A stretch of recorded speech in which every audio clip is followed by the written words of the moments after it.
This book, I was given this book at a training that I went to in December, and I think when I first got back, I had read a couple of quotes for you guys, but I started reading it on the plane ride too, because I was distracted by the ball games last night. But not you. But and I love it, and I just can't believe what this guy is saying later on in the book. But it's called "The Gift of Being Yourself." Which to me, that's funny. It's a little ironic because, I would say that's not necessarily a gift. The more that you know yourself. Now, the irony is, that's kind of what he's getting at. That the gift of knowing or being yourself, and it has everything to do with knowing yourself and understanding your identity in light of how God knows you or believes that you are. Which is just, you guys following me? It's everything we've been talking about for a long time. And he argues that, and it's a circular type thing, and maybe I'll read you some of those quotes a different time, but he argues that the best way to, it's the best way to get to know, these are the quotes I read you before, but the best way to get to know God is by getting to know yourself. And what do you think, why do you think that is? What do you think that, what have we always talked about regarding, kind of in light of that? How does getting to know myself have anything to do with getting to know God or understanding God more? Who I am in Him. Okay, now that's what he's getting to, but how before that? Who I am in need of Him. That's exactly it. That has everything to do with it all. It's who I am in need of Him. So I can't even. He argues that you can't even get to know God without getting to know self. And then he says, you can't even know yourself without knowing God. So it's this, it's this circular thing. But it's called the sacred call to self-discovery. And so the idea is what I just said, is that the more that you know yourself for who you really are. So it's not, and what do you guys hear me say when I say that? What is it? The more you know yourself for who you really are.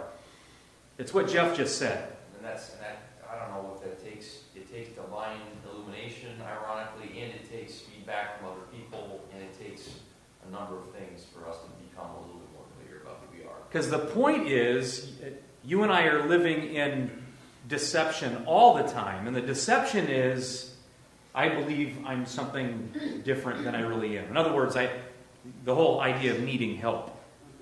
I don't really believe that I need help, or we've talked ad nauseum about that. But anyway, so I wanted to bring up a couple of things. So a couple of quotes first, and I was trying to figure out if I read you the quotes first or ask a question. I'm going to ask the question first. How do you? And this might seem a little mystical. Doesn't really matter to me, but in light of what what you hear consistently from the pulpit, what you consistently hear here, and what the conversation consistently is here at our church. When we use the phrase real life grace, for instance, and we talk about the applicability of God, of Christ in real life, every day, how do you, this isn't a quiz question, this is you subjectively, how do you experience God on a daily basis? Now, part of this is I want us to talk about this, and you'll see why here in a minute with the quotes. But I want to try to move the conversation from information about God to relationally. What is a relationship like with God, especially as we're kind of contrasting it with or against information about God. So information about God versus relationship with God. Okay? So, and again, that's not a quiz question. So in light of that, that's why I asked, how do you experience God? And maybe some of your answers will focus on information first, and that's okay. But I want us to start to think about, is there a difference there? What is the difference? Mikkel, go ahead. And then, go ahead. I just ask for guidance. I think about God during the day, and I ask for guidance for the things I do. Okay, I'm gonna write, how do you experience God? Now, does that strike any of you as like negative or strange? No. Okay, just because in some conservative realms where I've come from, this word is uncomfortable to people with good doctrine. Okay, so and I'm willing to talk about that. I mean, we all have different flavors and understand this in a different way. So I just want, if you guys recognize that makes you a little uncomfortable or whatever, we can talk about it. But how do you experience God? So you got this good one. I ask. You said guidance. So I'll say guidance / help. Yeah. So there's the prayer aspect that, hey, I don't know what to do, or I'm needing help. I need guidance. So that's a good, simple one. What were you going to say, Mikkel? I'm just, more and more my experience is becoming that I'm seeing in day-to-day situations, especially conflict, he's changing my mind about my role in that conflict and what my reaction should and can be. Just helping me to see more how I think wrongly most of the time. Okay. So you said showing, right? Is that what I heard you say? Yeah. God is showing me, and what did you say regarding showing me what? Showing me my wrong thinking. Okay, showing me wrong thinking. I'll put also showing me. Yeah. All right, that's part of even what this guy is getting at in the book is that this self-discovery thing, miraculous. That now he says self-discovery, but he will even acknowledge that this is a miraculous thing that only God can do. But it's the exposure piece. Well, and So then that too is just he's breaking down my self-justification.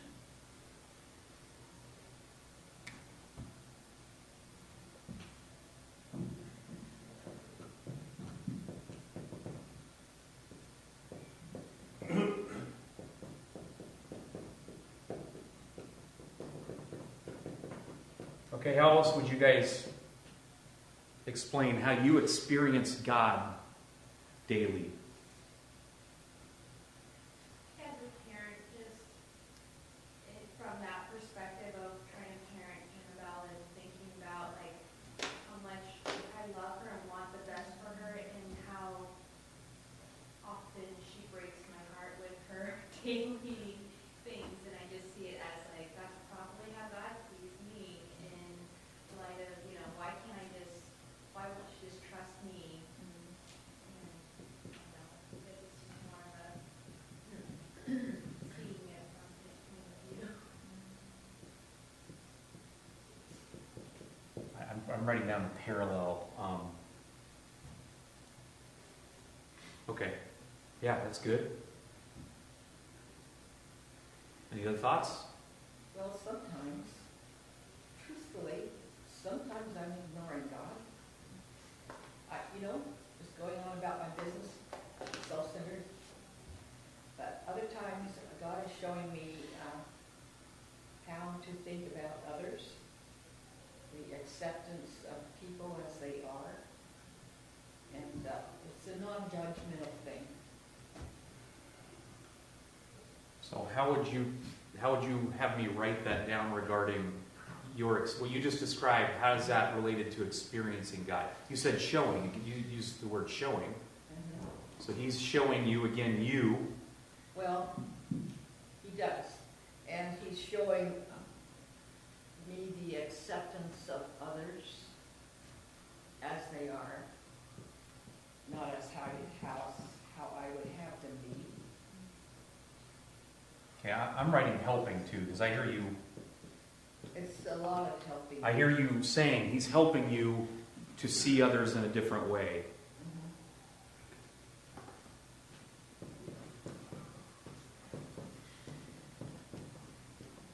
There's two F's right there, right? Differently. Okay, anything else, guys? Yeah, Jack. Perspective. Okay, meaning what? Showing me. Got a lot of Things showing. can be overwhelming. And then just this understanding or perspective that he's sovereign and control. I don't have to worry about cycling through the anxiety and then back to, I guess, almost resting. Whatever happens is still in his desire. With perspective and that equaling, he knows all, is involved in all, and I think you need to add this footnote, and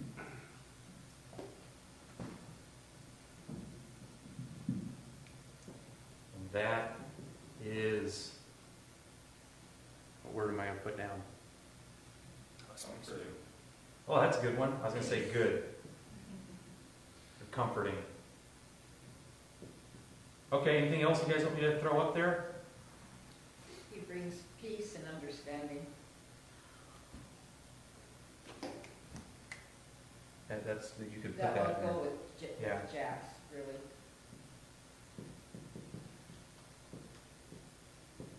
Brings peace in light of that perspective. Yeah. Okay, good. All right, now, does it make you think any differently if I said, okay, what if I now say, well, how do you experience Christ? How do you experience Jesus on a daily basis? And I mean, I hear a lot of, I mean, so why that reaction? Mediator. Okay, mediator. And that's good.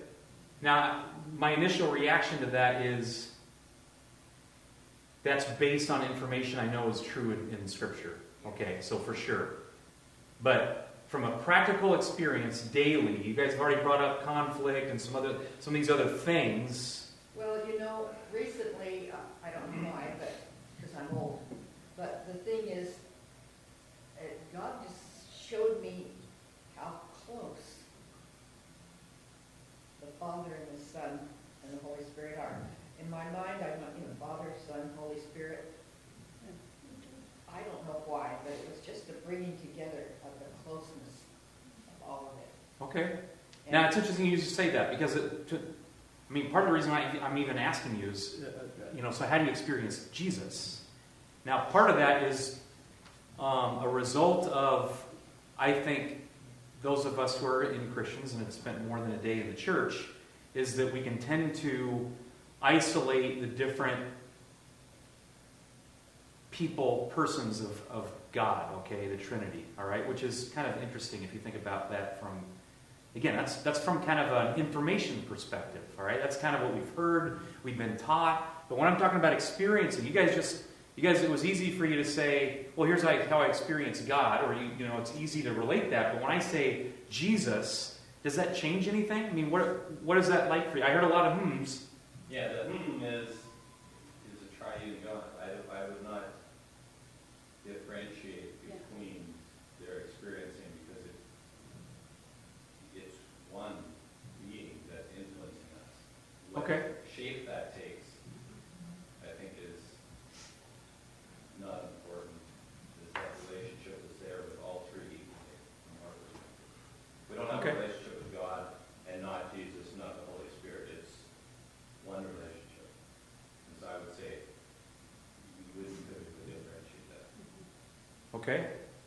I was flabbergasted by the whole first part. I couldn't even connect because it made me realize the only member of the Trinity, I kind of isolate it in the other way to where I can't picture God unless I see Jesus, because the Father's invisible. It's this mysterious baffling of who is he, you know? So Jesus helps me kind of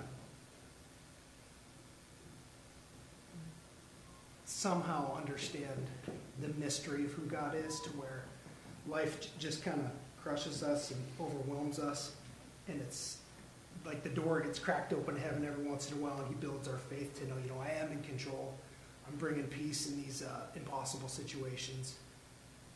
But it's seeing what Jesus did, how he spoke, and in his heart, and like going to people. That's the only thing that gives me any concept of who God is. I wouldn't even have any sort of, I would not try to have a relationship without God, without that to grab onto, because it's just too much. Okay, good. That kind of flows with what Jack just said. Yeah, and I'm not trying to like delineate them, but I just wanted to bring up the question of, well, okay, so if I put Jesus in there, if I say, how do I experience God? How do I experience Jesus? What does that sound like to you? Is it any different? So I think that's great, because I think that's what Paul does, the Apostle Paul does all the time. He's pointing us to Christ, he's pointing us to the cross, and Scripture is clear about the fact that that's God, and that's how we see God, that's how we understand God. But what other, you had, Mikkel. I was just going to say, when you asked, how do you experience God, I think in that realized, I think that I do compartmentalize a little bit, in that when I think of Jesus, I more think of just the finished work and what he has done for me, whereas then when I think of God and the Holy Spirit, maybe I'm thinking more about what he is doing in me. I don't know why my brain differentiates those. I would agree with Jeff that, it's not different. They are all in, they're one. It was interesting to me. That's where my brain went. I was like, oh, that's interesting. That's that. Well, and depending on your background, I think that's common, that's normal, and they are one. But it's interesting, even you bringing up, well, gosh, I do think of it in kind of a separate way. Now, where I want to go is kind of along the lines of what David was just talking about. Is that, okay, wait a minute, when I don't know what God is, I don't know what he looks like, I have no concept of that. Or I could say, for me personally, that concept is mainly informational. He's creator. I could go through all the stuff that Job says regarding God, and I believe that, and when I think of God, the creator, if I were to separate, again, I can kind of separate that out. That's a different picture in my head than Jesus. But what I think is helpful about Scripture, and what I want to try to do up to Easter, and maybe beyond, is that we start to take a closer look at the person and life of Jesus in the Gospels, to try to get an understanding of who Jesus is. And what I mean by that is who Jesus is as a man, as this God-man who lived this life that he did on earth, and how he related to people. Now, some of that we're just going to have to extrapolate from kind of thinking about Jesus as a person, okay? But it's interesting, because even as I was reading through Matthew, at the beginning of Matthew, I recognized, the beginning of Matthew immediately goes into the words of Jesus, goes into the Beatitudes, and it's his teaching. So you see him teaching, but you go to a Mark, and you see a lot more of his interaction, like what he did, where he was, who the people that he was with. And it was interesting when I was looking at that, thinking about this idea of, wait a minute, how do I experience Jesus? How do I experience him in my everyday walk? Or how does he apply to my life today, all the time? And really, this author, he argues or encourages to try to take a look at Jesus' life, the interactions that he had with people, and to try to meditate it on a little bit. And doing that, not in disregarding his words, but it's a different way of looking at Jesus. You guys understand what I mean? What do you hear me saying? Yeah, great. So you can correct me if I'm wrong. I will. And you have before. So we know our roles, which is what I think about. There's a difference between role and person. And we can get caught up sometimes in role and forget the person. You said role. Role, yeah. So you said we could get caught up sometimes in role versus the person. And what do you mean by that? Well, I pretty much mean that we can get caught up in. Well, explain role So- for a little bit. So you're more than your chaplaincy. You're more than a chaplain, but you have a role as a chaplain. But that's not who Don is. That's a piece of who Don is. You see what Okay, you guys hear what he's saying? So he just used he talked about sometimes, at least for him, he sees Jesus in his role versus who he was as a person. Yeah. And he just explained it like using the example of me as a chaplain. So my role as a chaplain, you could put tasks, you can put, hey, this is how I function in my role as a chaplain, but I'm much more than just a chaplain. So I'm much more than just how that role would define me, okay? All right, yeah, that's good. Did you have some more? Well, I think sometimes. I want the opportunity to correct you, so Sure. we need to talk. So I haven't messed up. I get to talk till I mess up. Is that what I mean, and you want to focus on Jesus, but sometimes we do that with the Word, right? The Word. That has a certain role in our life, but it is not.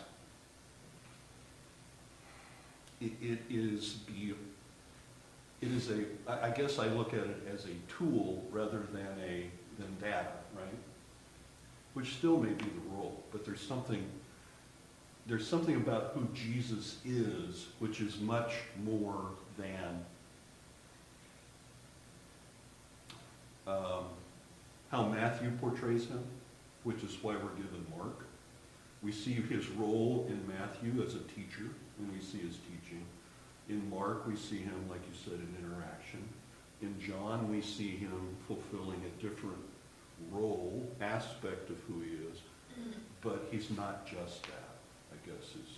And reading the Bible is not just that, and praying is not just that. So Yeah, you just made me think about how interesting we can compartmentalize the Trinity, and just kind of even what you just said. We compartmentalize everything. So we compartmentalize the words or the teaching of Jesus. We compartmentalize the everything in the Scripture. It's like we go, oh, this, and this, and that can be helpful. But I also think that we make it way more complicated than it really has to be. and we may deify The certain. any one of those. Yeah. Okay, good. Anything else? I was thinking, I don't know if this is where you're going, but Really not going anywhere. it seems like, even the discussion so far, part of what we're driving at is we talk about our experience when we think of Jesus as a man. It seems like we're trying to slow down and emphasize his humanity, and as opposed to just looking at his divine role or the doctrinal truths we know about him, the grandiose things that he said and did.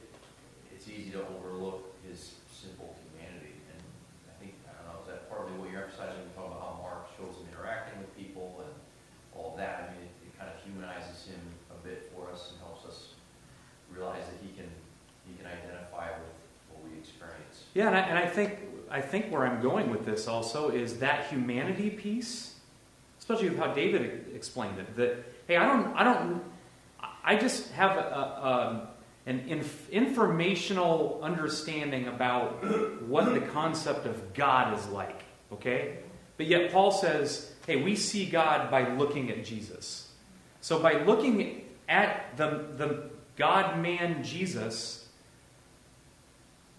What you just said. I mean, how does it apply? And does he apply to my life today? Or how does that work? I don't want to say apply. How do I experience that Jesus, that person with whom the Bible says this is about a relationship with that God? He is my creator, and he was a man. So how do I experience him on a daily basis? And I think it's worth recognizing, that's part of the self-awareness thing that is so important, is understanding how often I've just looked at like Jesus as part of his, like a role. It was just like, here's the part he played right there, whereas wait a minute, how do I experience Jesus in my life today?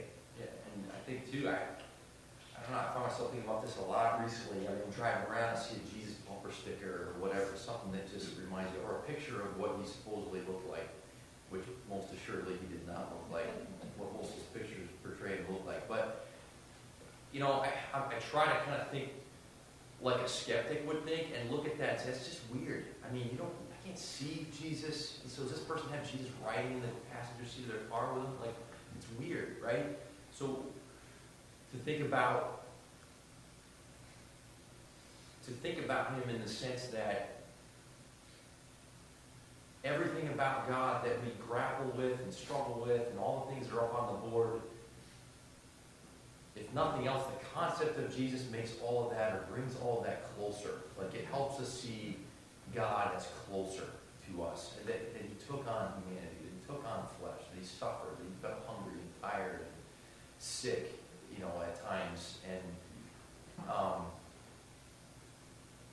And so while we cannot see him with our, you know, physical eyes, something within us kind of says, I need it to be true. I need to know that God got that close, or that he was willing to experience these things. And so we find that we experience him in a way, in the need for him versus some tangible manifestation of him. You know what I'm saying? Because I try to think, so I hear what Christians say, whether it's just things I see on TV or what, you know, the typical spokesman, the Tim Tebow's of the world. I hear what they say, and I just try to think like a normal human being, and I slow down. I think that just sounds really strange. Like I wonder, do I sound like that to people? You know, but then I think, okay, but so I do believe in Jesus. So how do I talk about him in a way that's not simply fantastical, mystical, imaginary friendish? You know what I mean? But isn't that to Hindu, I guess, ignorance, right? And until God opens the heart, we're going to be ridiculed, right? Can you talk about Jesus and these things without sounding crazy to people who... Well, here's the funny thing. The more, well, two things. So I was just going to agree with you in the sense that, with what Jack was just saying. Hey, look, this is a supernatural understanding that I can't, it's not a simple sales pitch that I can go sell somebody and then they believe it. Okay, this is... But I think growing up, we often thought it was. And it was this whole thing that you can convince a person to become a Christian, say the sinner's prayer, and then you're done. No touchdown. Yeah, well, here's where I could have just ended it right now with this. I could have just ended it with Jeff. I coordinated that answer with him. I'll do that next time with you, Greg. Thank you. That I experience Jesus daily in my need for him. And again, that's still supernatural, but to me, from a rational, logical perspective, I do believe, and I have these conversations with people all the time, I can talk with somebody that is not a Christian, and I can tell them from my experience and my perspective, there is a rational, logical way about talking there's a rational, logical way to talk about Jesus that removes the mystical, magical, like he's my imaginary friend. I mean, every time I hear that, my brother had an imaginary friend named Robert Stinky when he was little. I don't remember having an imaginary friend because that was enough for me too, okay? Because I knew Robert Stinky was in the room somewhere. But yeah, for me, Jesus was, just kind of that, I believe in Jesus and he's here and he's my friend, you know? I wrote a song called Jesus is My Friend back in my youth pastor days, and those were the only words of the song. But it was just a magical, mystical thing that, I couldn't really even explain. Whereas now I do believe we can explain it. So let me read, and it's in this right here. It's this concept of my need for him. And I hope that it becomes evident as we talk, I think, hopefully in the next few weeks leading up to Easter, that it becomes more and more clear how practical that is. Because it's still easy to keep it in the philosophical, in the magical, in the spiritual, whereas I'm seeing and I don't want to delineate like spiritual from, Second. well, I was going to say spiritual from reality, as in spirit, like the invisible from the visible, okay? I'm not trying to delineate those, but anyway, so listen to these, this quote.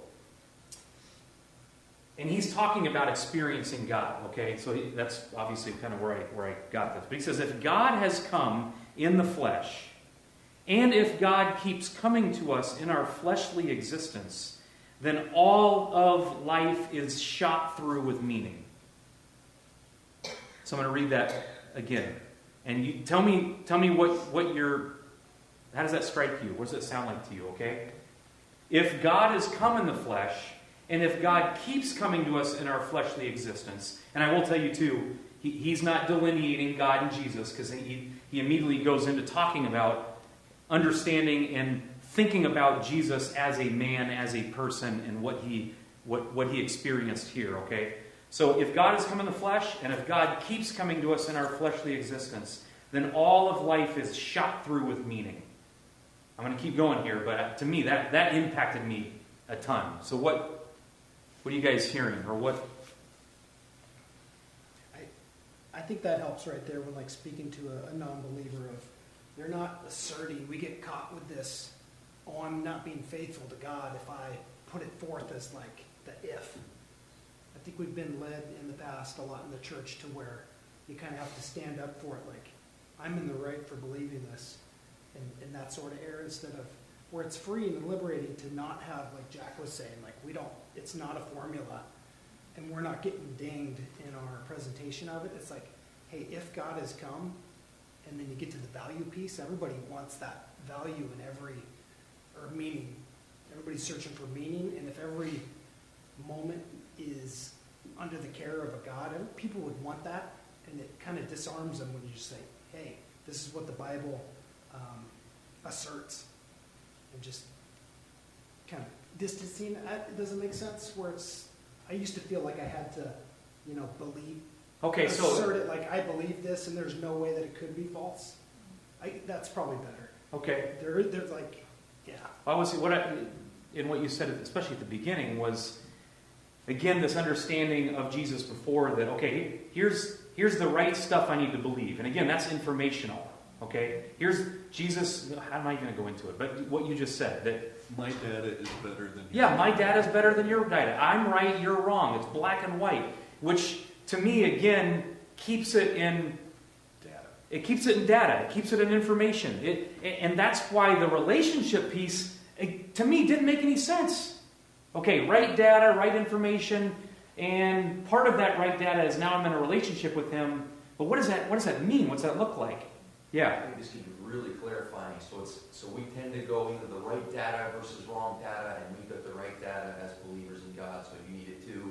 But there's also the opposite of the spectrum, which I know you experienced in your background, and I have to some degree, which is like, hey, my mystical experience is better than your mystical experience. I have this Jesus mystical experience, this God mystical experience is better than your secular or spiritual or undefined mystical experience. So we're not saying that either.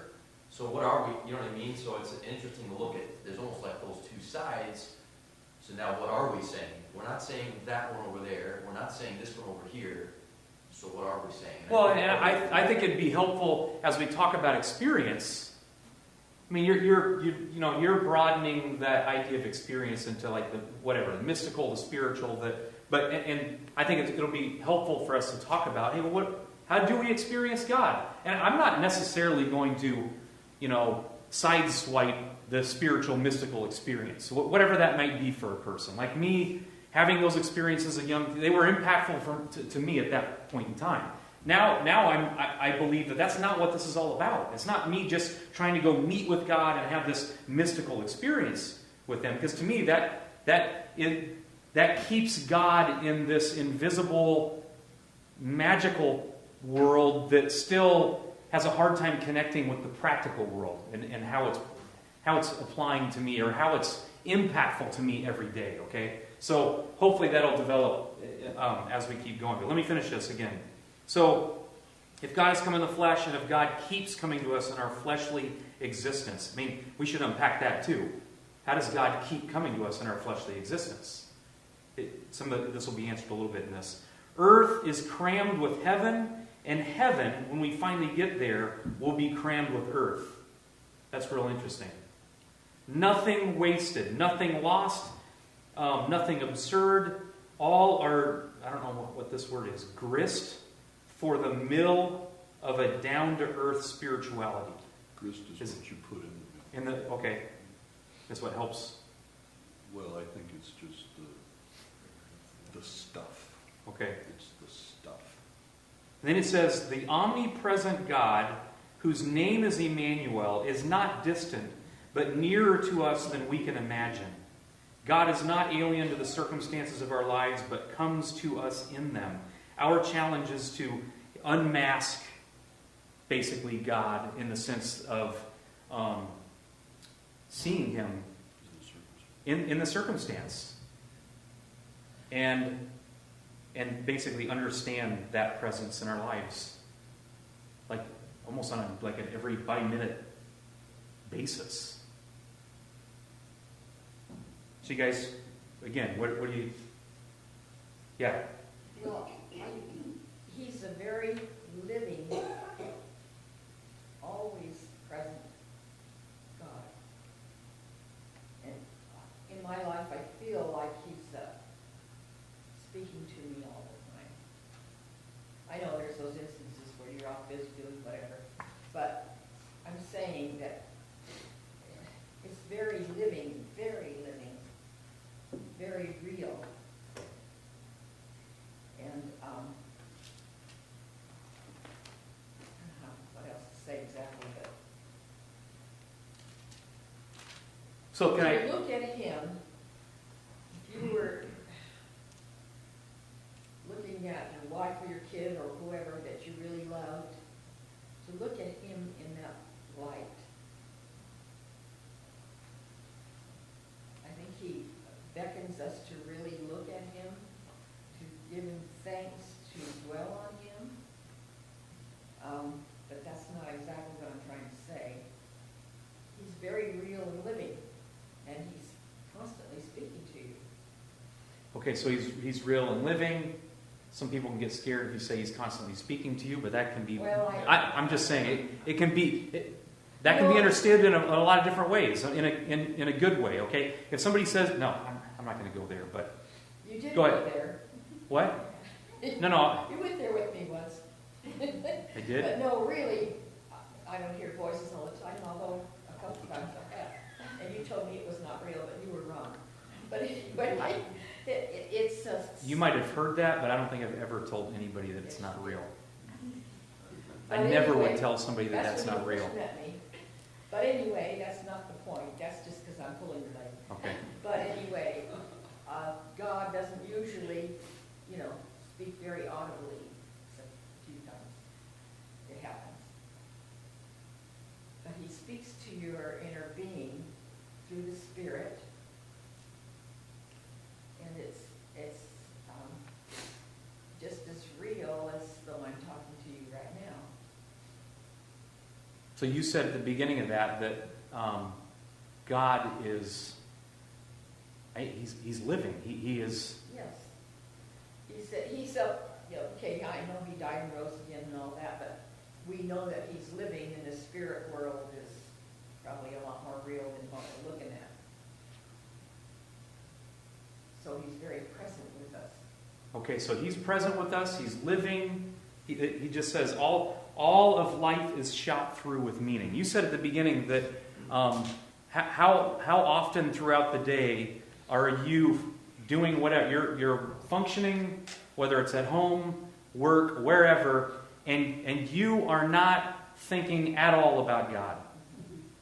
Jack. One of the things I've noticed lately, like I was outside yesterday and just seeing a fern leaf and just sitting there and I look at that and I go, and this is just a recurring theme because I've had I go through doubts or that kind of stuff. And it's just like, there's just no way chance could bring that in. Like there is a creator. Like you just can't argue against it. Anybody who does has set their mind against God. So here's that's a great example. And I regardless of the information you just said, you saying, gosh, I looked at the fern and it must have made you think of the fact that there's got to be a God. I mean, where in the world does that come from? Things don't just happen. If things happen, they go badly. So that's an idea of, they go badly. Science has proven that over and over again. Humans, men have proven that over and over again. But that little tiny interaction is kind of where I think where he's getting at right here. But that little interaction, you walking through the yard, and maybe you weren't even thinking about God at all.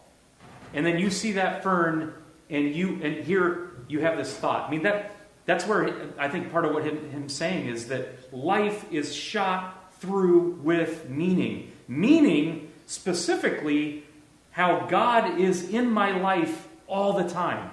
He's working all the time. Now, some of this stuff, we've talked about ad nauseum.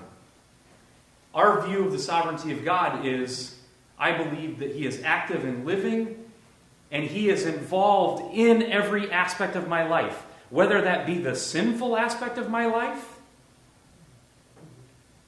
whether it be the sinful acts or action of somebody else's life, and every other part, from health to the weather to you name it, God knows what He's doing, He knows why He's doing, and not just from an information standpoint, He knows why it is in your life and what He's doing with it.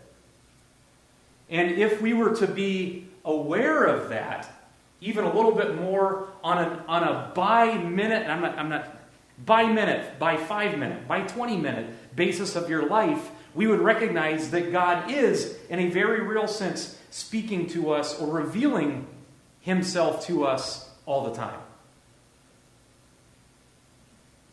Now, we've talked a lot about, in the experience. Jack just gave a great example of, hey, just looking at creation. I mean, Paul says that. We look at creation and we know that there's a God. And the fact that you had that encounter, that little tiny encounter, to me is a way that God provided real life evidence to you that you just had an experience with Him at that point in time. Now we take it to what Mikkel said earlier about conflict. Her understanding. How am I experiencing God more and more? He's showing me and helping me in the daily conflict. So not just helping me in the daily conflict, but just by being aware of the conflict and how He's involved, what's happening? You're experiencing God. See, so it's not just an information thing. I mean, again, how do we tend to even think about the hard parts of life? Take a conflict. Typically, what are we humans thinking as far as how God is involved? He's not. That's what it's not. Okay, part of it is He's not, or I've gotten myself off the rails somehow, and I got to figure out how to get back on the right train track. Okay, 3 steps. this is all bad. Versus, what do we believe about God? What has Paul told us all in Ephesians that we just covered? No, God is involved. He knows exactly. He knows exactly what He's doing with it. But then specifically with the conflict, what can we relish in and believe about God? You said perspective. Jack said perspective. Hey, I typically think that conflict is all bad. It's terrible. It shouldn't be here. I'm trying to figure out how to fix it. I'm mad because of it. It's them. It's them, but at least in my self-awareness, now I feel guilty because of my bad attitude, even though I'm thinking it's them. Whereas if what God so often does for me is gives me a little bit of peace to be able to rest for a second, to go, okay, wait a minute. God knows exactly what He's doing with this. And even sometimes He'll even give us a glimpse and let us see, oh wow, this is the good that is coming out of this. It's amazing. Because I was going to say, along with that, we humans are so quick.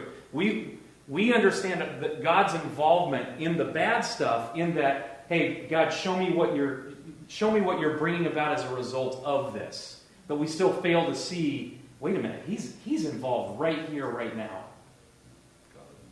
He's showing us the process. Greg just said, God, not His word, not His information that He's given us. Or His work, or His hand. Oh, His work. Yeah. No, God Himself. The person that is in relationship with me, that has come in flesh to earth and continues, like he says, to meet us in the flesh here, is involved right here, right now. And what does that do?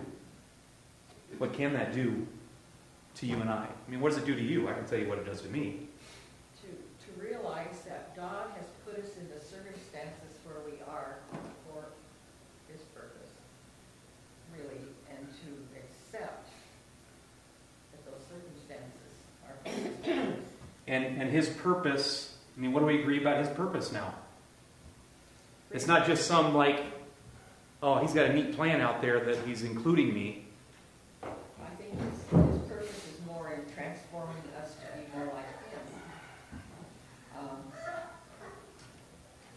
I'm not saying total sanctification in this life and stuff like that. I'm saying that He draws us to Him to become more like Him, to give us peace and rest in Him, and understand a little of the love that He has for us, whatever we can grasp in this human life. So we've got to close because we're getting close to the starting time of church. So what I want you to do now this week, and I will send out an email to remind you of what to do and send you some questions. I want to start providing the ability for you to do some work in Sunday school and during the week. I want you to start to read.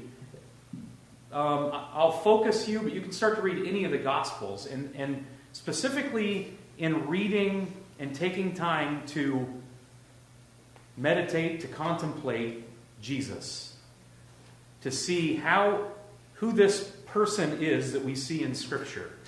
And kind of, hopefully you can be aware of yourself as you're reading it. Because again, you're going to do a lot of things that has just turned into a habit.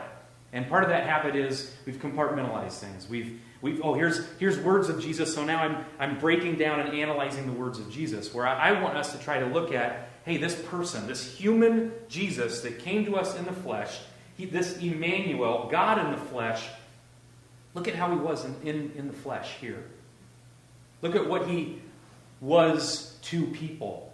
And again, people would have said, oh man, you can't do this way back years ago with Jeff and I in seminary. But try to understand the human experience of that.